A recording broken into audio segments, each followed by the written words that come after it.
Après la victoire du PSG à Ajaccio, vendredi soir, l'entraîneur parisien Christophe Galtier a rappelé l'importance de Lionel Messi dans ce match et de son influence sur l'équipe. Il a déclaré : « Les gens viennent au stade pour voir jouer Léo, c'est le meilleur joueur de l'histoire du football. Il aime jouer avec les autres, il a cette qualité de vouloir jouer pour les autres, il est très altruiste et il a été magnifique sur le deuxième but. »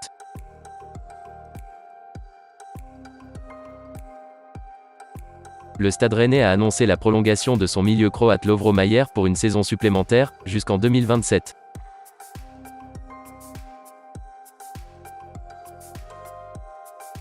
Lors d'un entretien accordé à Sky Sport, Rafaela Pimenta, l'agente du joueur, a prédit un transfert à 1 milliard d'euros pour Erling Haaland. Elle a déclaré : « Si on regarde la valeur de son image, de son impact sur le marché, il sera le premier joueur à atteindre près d'1 milliard d'euros lors d'un transfert. Le Real Madrid rêve de recruter Haaland dans quelques années, mais seule une superpuissance économique pourrait se l'offrir pour un chiffre avec 9 zéros. »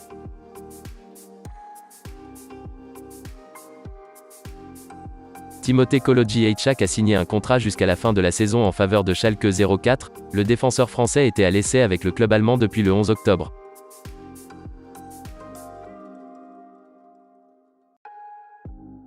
En pleine forme cette saison, le Canadien Jonathan David suscite de plus en plus de convoitises, après avoir renoncé à quitter Lille l'été dernier.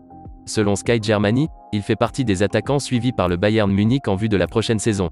Le média allemand estime qu'il coûtera bien plus que 50 millions d'euros, et que le club lillois peut en tirer une très belle somme, encore plus que pour Raphaël Leao, parti pour 30 millions d'euros à l'AC Milan en 2019.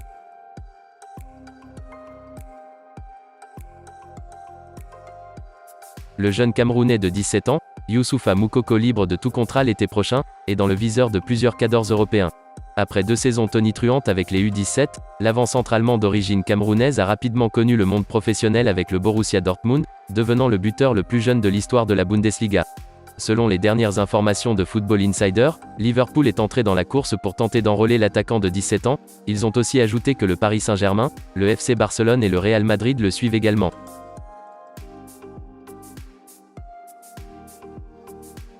Au lendemain de l'annonce officielle de sa retraite sportive, Franck Ribéry était salué par le public de la Salernitana samedi, à l'occasion d'une courte cérémonie avant le match contre la Spezia.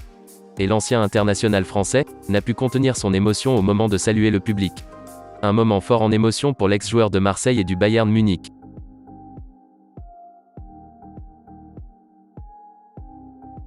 Une semaine après avoir battu Manchester City, Liverpool a chuté cet après-midi sur la pelouse de Nottingham Forest, qui sont actuellement 19e du classement en Premier League.